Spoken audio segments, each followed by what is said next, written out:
All right, Terry, we are in song mode here. You see the light lit and you see the screen, which is what I was trying to describe yesterday. You see that the cursor is on track 1. If I hit my left right button here, which is under the plus minus button, left right here, if I hit that, the cursor will move around at the top of the screen. That's the song number. And that goes to pattern setup, which is not turned on. So just ignore that. Now, if you want to move the cursor onto the different tracks, you do this. Track up and track down. Track up, track down. If I go track down, it goes back to 1. Go track up, it goes to track 2. If I keep pushing that, it goes to 16, and it goes up through 17 to 32. Pattern, chord, tempo, and then the pattern tracks. None of which is really important in this situation. So let me just cursor back down. You hold the button and it'll just travel like that. Okay, so here we are. Now you want to make a different sound. Let's say, for instance, at track 1. Sorry for the movement. I don't have any way to support this camera. You go to voice. You push the voice button. And now you come up to the mixer. And it'll look at the bottom and it'll say mixer, tune, voice edit. And this button takes you from 1 to 16 to 17 to 32. That's all it does. That's one of the 5 soft buttons. 6, actually. I thought there were 5. 6 soft buttons across the bottom of the screen. All right. So you're at piano. All right, if you go cursor down, there's grand piano program number 1. If I hit the plus button here, right there, plus, it goes to bright piano. This is what I was trying to explain yesterday. Bright piano. Here's your voice category. Your voice category is piano.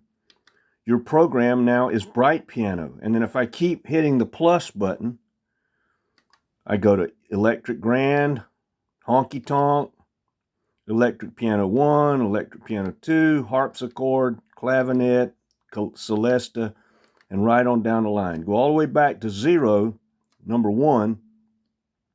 When you push the minus cursor and it stops, won't go any further, you're at grand piano.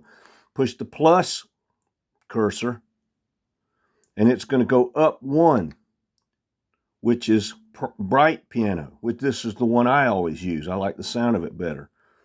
So I hope that helps with that. Now, as far as the drum kits, I'm pushing the cursor up, I hold it down until I get to track 10, and you see a picture of a drum kit. And it says standard kit. You can push the button. You go down here, standard kit. Nothing will really move here. But if you go here to this, you cursor up to this spot and you push plus, it's going to take you to drum kit number 2, and then it's going to turn the track off. Now, if you go down sufficiently from the drum kit by cursor minus, you start getting into standard kit. Then you get SFX1 kit, which is just like noises. Then you're starting into, now you're just into the sounds.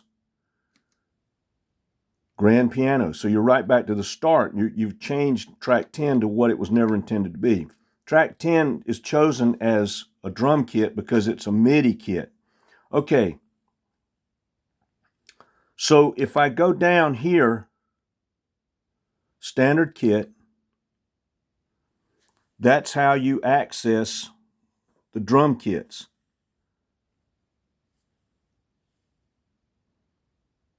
Like that.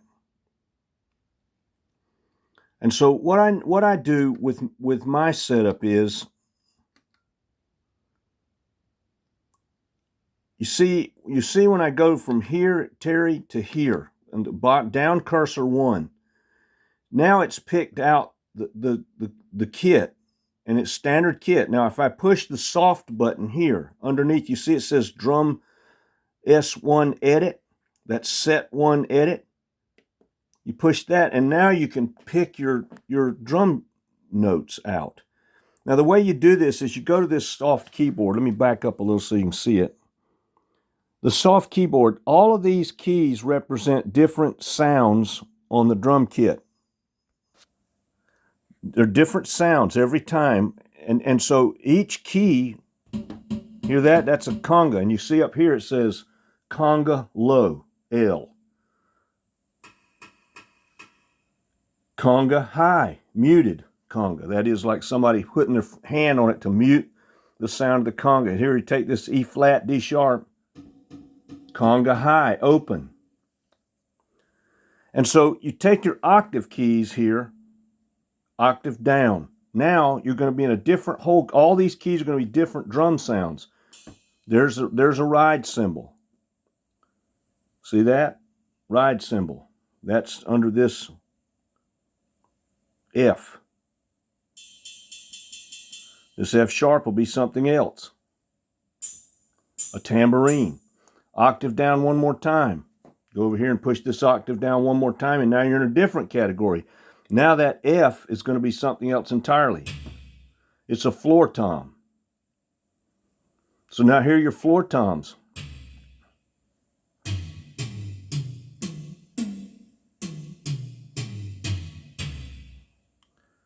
Here is one of your snares. This is a snare high. I use that one a lot. Here's the note next to it, that's E. D next to it is snare low.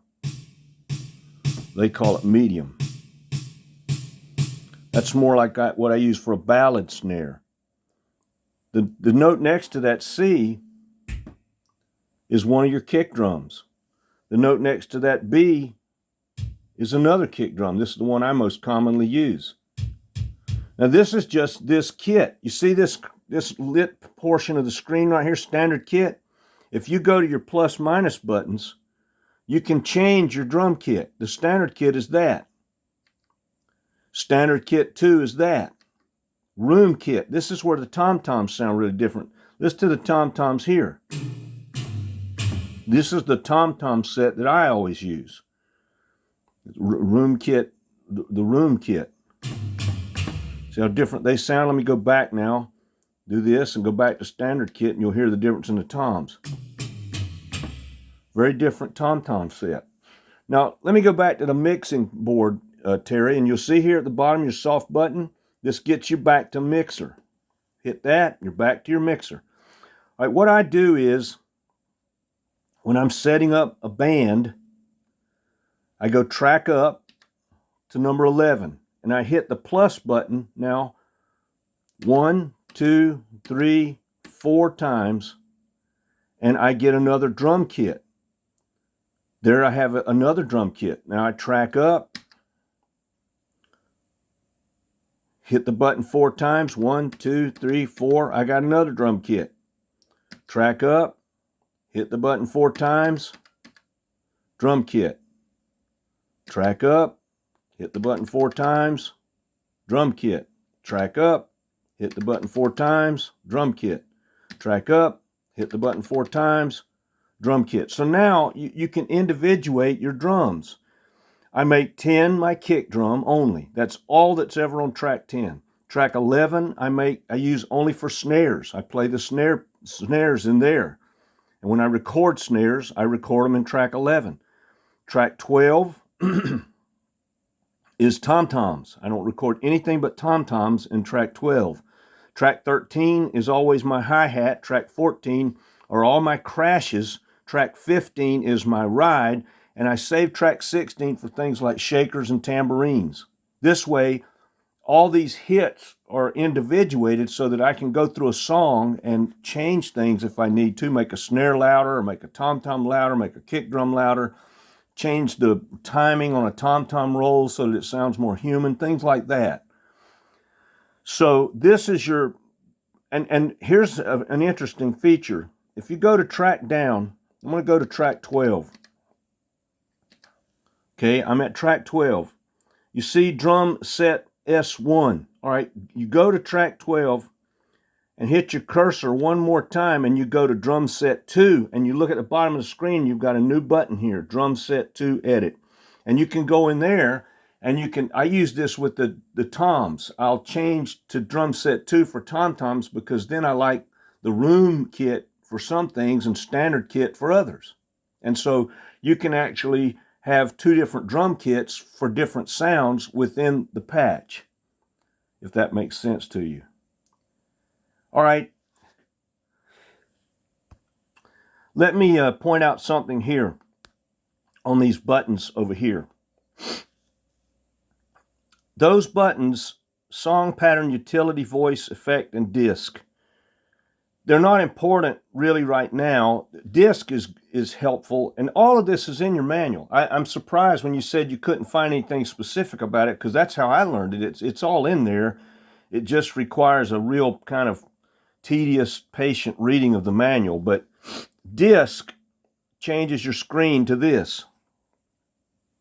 You have save song under that soft button, load song, rename song, delete song, and then format disc. If you put a floppy in, and I would encourage you to go to Amazon and order a few boxes of floppies, because they don't hold all that much. 1,440 megabytes is all they hold, and that's about 30 songs maybe.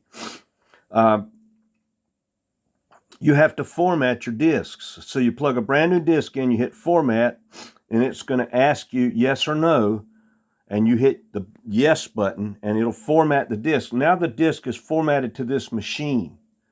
It'll read discs that aren't formatted, but it's super slow, and you get errors. So you want to format your discs right away to the machine. And what I do is I always I don't put a label on the disc until it's formatted. That way I can identify it as a formatted disc. I don't put a sticky label on it. Okay, let's go back now to voice. And by the way, there are a lot of things. I mean, I could spend hours trying to explain all of the nuances here of this machine that I've just become intuitively operant in, only in certain parameters. I operate in song mode, voice mode, sound edit mode, and that's about it. I've done patterns before, but it's extremely complicated, and I just don't bother about it anymore because I don't need it. I'd rather just make the drum patterns myself. I'd rather put the keyboard sounds in myself. I'd rather do that than I had mess with pattern.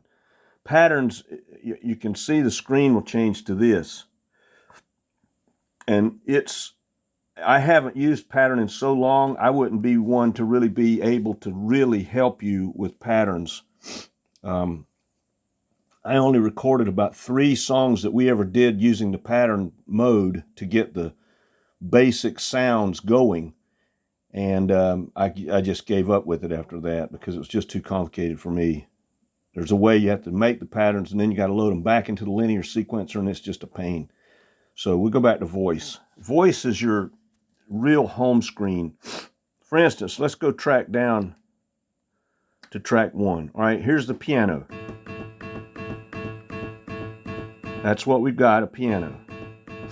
All right, I go down here, cursor down, and I get to that, and now I'm at program, and it says program 1, bright piano, number 2. Keep going, electric grand. Keep going, honky tonk, a detuned piano. Keep going, electric piano 1. Keep going, electric piano 2. Keep going, harpsichord, and so forth. And you can do this on all the tracks. And the program number is where you find your sounds. And then you've got one more thing that this thing does that's pretty amazing. Let's put this back to grand piano. Okay, all the way down, grand piano. Let's go track up. We want a bass guitar, right? So we come down to, this won't do you any good. See, it's a keyboard voice category. You don't want a keyboard voice category. You want a bass guitar. So don't change this. You see what happens when you change this? I'll go +1 at this portion of the cursor. it goes to cutting noises, SF, and it goes drums. So you're not accomplishing anything there. You're just choosing the category of voice. But if you go here to grand piano, your basic keyboard voice, and go down one, now all of the sounds are open to you. So you want to say, I want a bass guitar. You can scroll up if you want. It's very tedious, takes a long time. If you learn kind of where the sounds are, basses are around 30. So if I go over here to my key center and I punch 3, O, and then I hit the enter button, I get to an overdrive. But if I keep going, now I'm using my plus button, distorted guitar, guitar harmony, acoustic bass. Now I've got a bass guitar. Now I've got finger bass. This is the one I use most commonly. That's me playing the keys down here. Okay, so once you get there, you can go a little further with it. Within the program, there are different banks of sounds. If you go to your plus cursor, there's your bass guitar. Scroll down one, go to your plus cursor, and now you can find different bass guitars. Here's a dark bass guitar. That's a nice one because it sounds more like a precision than it does a modern bass guitar. Do one more, flange bass, which is nice for some jazz stuff. One more, bass and distorted guitar, which is just kind of a weird sound. One more, and it's finger slaps.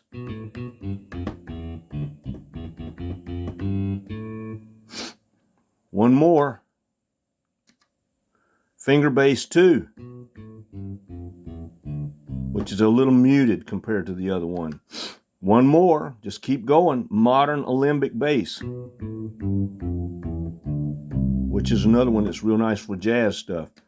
And that's it. You keep pushing plus and it doesn't go anywhere. You're out of options. And then if you want to get back in a hurry to 0, you can either do this, go down here and just punch in 0 and then hit enter.